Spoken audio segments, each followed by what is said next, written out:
Welcome back to your channel dear student. चलिए बिना समय गवाए आपके क्वेश्चंस का एक्सप्लेनेशन देखते हैं, आंसर देखते हैं। उसके बाद आपके आंसर की बात की जाएगी, आपके रिजल्ट की बात की जाएगी। पहला क्वेश्चन था uncle always welcomes us to his home with a big smile. इसको पैसिव वॉइस में बनाना था। ऑप्शन नंबर ए यहाँ पर सही हो जाएगा। We are always welcomed, passive voice में हमेशा थर्ड फॉर्म होता है, इस चीज़ का ध्यान देंगे। By uncle to his home with a big smile. Question बहुत इजी था, बहुत से बच्चों का ये सही भी हुआ था, यहाँ पर कोई भी समझाने की जरूरत नहीं है। अगला है कि Anuj said comma inverted comma I need your help now. यहाँ पर ऑप्शन नंबर बी होगा। अनुज सेड कामा इनवर्टेड कामा को सेड के बाद कामा इनवर्टेड कामा की जगह दैट लगाएं और आई को अनुज के हिसाब से ही चेंज किए, नीडेड माई हेल्प, और नाउ को देन में चेंज करेंगे। ऑप्शन बी यहाँ पर सही हो जाएगा बिना किसी डाउट के। तीसरे क्वेश्चन की तरफ बढ़ते हैं। तीसरा क्वेश्चन आपके लिए इरर बताना था। यहाँ पर क्वेश्चन है कि Madhuri and I have done my work patiently and diligently just for our safe and secure future. यहाँ पर देखिए जो इरर था पार्ट नंबर ए में इरर था। यहाँ पर माई नहीं होगा बल्कि यहाँ पर क्या होगा, आवर होगा, OWR। आवर क्यों होगा सर? क्योंकि एक तो माधुरी हो गई और दूसरा आई। सिर्फ आई हैव रहता, अगर यहाँ से सेंटेंस रहता आई हैव डन माई वर्क, तब जाके माई लगता, लेकिन माधुरी भी है तो ये दो लोग हो गए तो हमारा हो गया, मेरा नहीं रहेगा, सिर्फ यानी कि हमारा हो जाएगा। Madhuri and I have done our work, न कि माई वर्क। जब आई हैव डन रहता तब माई वर्क होता। उम्मीद है कि समझ पाए होंगे, बहुत ही छोटी सी कॉमन सेंस वाली बात है। अगले क्वेश्चन की तरफ बढ़ते हैं। अगला है कि my brother along with his friends are going on a tour, no error. यहाँ पर ऑप्शन नंबर सी में गलती हुआ, और क्योंकि यहाँ पर आर नहीं बल्कि क्या होगा, इज होगा। हम आपको पहले भी बता चुके हैं, लिखवा चुके हैं कि जब दो नाउन या pronoun as well as in addition to besides together with like alike unlike with along with led by etc से अगर जुड़ते हैं तो जो हेल्पिंग वर्ब आती है वो पहले सब्जेक्ट के अनुसार आती है। तो माई ब्रदर के अनुसार यहाँ पर इज होगा आर की जगह, ठीक है, न कि फ्रेंड्स के जगह फ्रेंड्स की वजह से आर होगा। हिज फ्रेंड्स नहीं देखेंगे, यहाँ पर माई ब्रदर देखेंगे क्योंकि ये अलॉन्ग विद से दो नाउन जुड़ा हुआ है। तो जो हेल्पिंग वर्ब आएगी पहले नाउन के अनुसार आएगी, तो पहला माई ब्रदर सिंगुलर है तो आर की जगह ई जाएगा। छोटा सा कंसेप्ट है लेकिन आपके एग्जाम में उससे क्वेश्चन बहुत से पूछे जाते हैं। अगला है कि corporates need to do much more to increase consumer. जो कॉरपोरेट है अबाउट डुप्लीकेट प्रोडक्ट्स के बारे में कस्टमर के लिए क्या करना चाहिए, उसको अवेयर करना चाहिए, उसको जागरूक करना चाहिए। ऑप्शन नंबर सी हो जाएगा, अवेयरनेस अबाउट डुप्लीकेट प्रोडक्ट्स के लिए इंक्रीज करना चाहिए। किस चीज़ को? जागरूकता को, अवेयरनेस को। ऑप्शन सी यहाँ पर सही होगा, अवेयरनेस। अगला है क्वेश्चन, ये देखिए क्वेश्चन बहुत से बच्चों का गलत हुआ।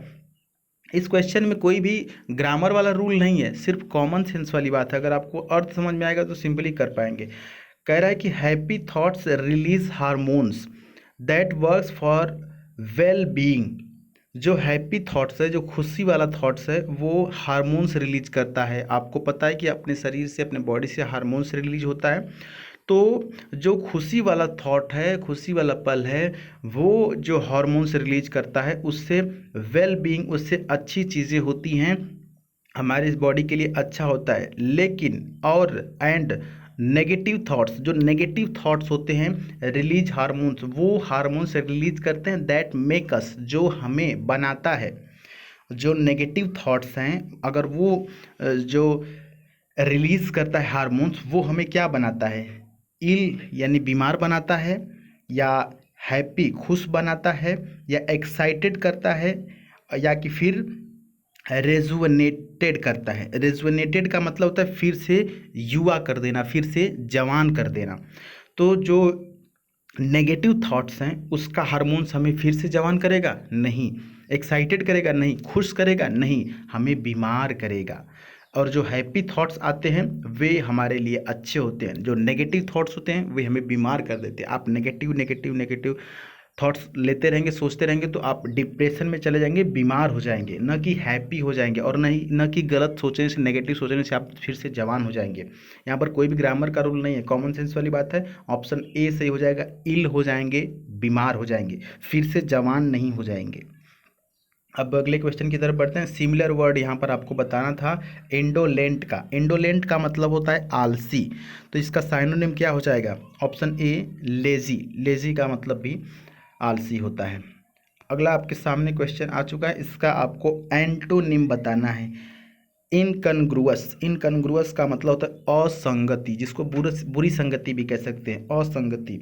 यहाँ पर इसका जो सही ऑप्शन है, ऑप्शन नंबर डी हो जाएगा, हार्मोनियस। हार्मोनियस का मतलब होता है सुसंगति या अच्छी संगति। अगले क्वेश्चन की तरफ बढ़ते हैं। अगला ईडियम है to wrangle over an ass's shadow. बहुत ही इजी है, पहले भी हम करा चुके हैं। देखिए, रैंगल का मतलब होता है लड़ाई करना, ओवर ऑन एसेस मतलब गधा, शैडो मतलब परछाई, गधे की परछाई पर लड़ाई करना। ये एक तो फालतू बात हो गई, क्योंकि गधा एक तो खुद है बेचारा गधा है, उसके परछाई पे आप लड़ाई कर रहे हो। कहने का मतलब ये है कि छोटी सी बात पर लड़ाई करना, किसी छोटी सी वस्तु पर लड़ाई करना, छोटी छोटी चीज़ पर लड़ाई करना। That is to quarrel over trifles. Trifle का मतलब होता है छोटी सी बात या छोटी सी वस्तु, टू क्वारल ओवर ट्राइफाइल। तो यहाँ पर ऑप्शन नंबर सी हो जाएगा, छोटी सी बात पे लड़ाई करना, to wrangle over an ass's shadow. अगला क्वेश्चन आपको वन वर्ड सब्स्टिट्यूशन से है। One who is subject to failure or to committing mistakes, यानी कि वह जो असफलता या कि फिर गलती करने के अधीन हो, उसको क्या बोलते हैं? ऑप्शन नंबर ए हो जाएगा फैलिबल। फैलिबल का मतलब होता है, फैलिबल का मतलब होता है चूकने या कि फिर भूल करने वाला, चूकने वाला या कि फिर भूल करने वाला, जो फेलियर हो, और कमिटिंग मिस्टेक्स जो गलती करता हो, भूल करता हो। यहाँ पर और भी कुछ ऑप्शन है, दूसरा ऑप्शन भी इम्पोर्टेंट है, हाइपरबॉल एक दिया हुआ है। हाइपरबॉल समझ लीजिए, आपके एग्जाम के अकॉर्डिंग इम्पॉर्टेंट वोकैबुलरी में से है। हाइपरबॉल का मतलब होता है एग्जाजरेशन, यानी कि किसी भी बात को बढ़ा चढ़ा कर कहना, जैसे अपनी मीडिया इस समय करती है, किसी भी बात को, किसी भी मैटर को बहुत ही बढ़ा चढ़ा कर पेश करते हैं, वो हाइपरबॉल करते हैं, एग्जाजरेस करते हैं। अगला है हर्मिट। हर्मिट का मतलब होता है मोंक। मोंक का मतलब होता है सन्यासी। इनकरिजिबल। इनकरिजिबल का मतलब होता है जिसका सुधार न हो सके, जिसको सुधारा न जा सके। तो ये आपके 10 क्वेश्चन और उसका एक्सप्लेनेशन आपको मिल गया। अब आपके रिजल्ट की बात की जाएगी। रिजल्ट आपके सामने यहाँ पर आ चुका है, देख सकते हैं। यहाँ पर जो नए कैंडिडेट्स हैं वो समझ लीजिए कि यहाँ पर क्या क्या प्रोसेस, क्या क्या सिस्टम होता है। पहली चीज़ तो ये कि ये जो नंबर आप स्टूडेंट हैं, इससे ये नहीं मतलब है कि आप पहले रैंक पे हैं, दूसरे रैंक पे हैं। ये बस ये देखने के लिए लगाया गया है कि कितने बच्चे शामिल हुए थे इस टेस्ट में। और आज मंडे है, इंग्लिश मॉक टेस्ट 4 है, डेट 14 सितंबर 2020। यूट्यूब पे सुधीर पांडे सर्च करके सारी चीज़ें मिलेंगी। यहाँ पर पहला है ऋषि राज सिंह का, 10 में से 10 इनका सही था ए ग्रेड के साथ। सुमन पांडे ये 10 में से 10 सही ए ग्रेड के साथ। सूरज ये भी 10, और प्रवीण राय ये भी 10। ये सिर्फ 4 बच्चे ही 10 में 10 किए हैं। बाकी रोहित चौधरी, मोहित व्यास, नवाज चौधरी, हैप्पी यादव, राहुल कुमार, प्रदीप सैनी और कौसर खान, ये बच्चे 10 में से 9 किए हैं, इनको बी ग्रेड। उसके बाद त्रिभुवन पांडे से लेकर के ओम, गुर्जार, माधव, जडौन, राकेश, मुकुल, प्रभात, विक्रम, आयुष, शुभम, सौरभ, नारोहिल, हसीन, दीपक, ये सभी जो बच्चे हैं, ये गगन, शुभम, ये 8 किए हैं 10 में से। आगे शौर्य मिश्रा, अभिषेक कुमार, सौरदीप, अरबाज, धन्ना, तरुण स्वामी, अंशु और शैलेश, सचिन, शिवम, अमन, सौर्य, ये सब जो बच्चे हैं वो 7 किए हैं 10 में से। रजनीश शर्मा ये 6 किए हुए हैं 10 में से सही। सुमन सानू, मुकेश कुमार सिंह यादव, मुकेश कुमार यादव, ये देखिए ये 2 जो नाम हैं, ये दोनों नाम अलग अलग दोनों बच्चे हैं, लेकिन ये दोनों का संयोग देखिए कि दोनों लोग का 6 ही सही है, इसलिए दोनों का नाम एक जगह लिखा गया। आनंद दुबे और ये जितने भी बच्चे हैं, ये 10 में से 6 नंबर किए हैं। एवरेज सिचुएशन इनका है। फैज़ान अंसारी 6 किए हुए हैं। विकास कुमार शर्मा ये 5 किए हुए हैं। देखिए जो 5 से नीचे यानी जो 6 से नीचे बच्चे आते थे उनका यहाँ पर बैड लिख कर आता था, लेकिन अब बैड हट गया, अब यहाँ पर फेल लिख करके आ रहा है। क्योंकि जो आपका रिजल्ट बनता है इंग्लिश का वो 50% से ज़्यादा ही हमेशा बनता है, मतलब कि आपको 50% से ज़्यादा ही लाना पड़ेगा। 50% से आपका कम रिजल्ट आ रहा है तो आपको फेल माना जाएगा।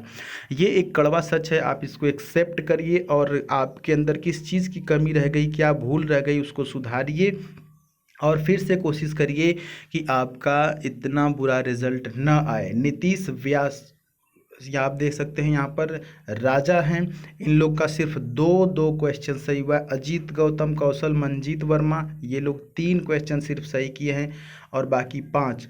तो ये 57 यानी कि 57 बच्चों में से आप देख सकते हैं कि कितने बच्चे हैं, जो कि 4 बच्चे सिर्फ हैं जो 10 में से 10 सही कर पाए हैं और बाकी के कुछ बच्चे हैं जो कि 9 किए हैं, बाकी 8 किए हुए हैं। तो ये आपका कंडीशन है और ये एक कड़वा सच है।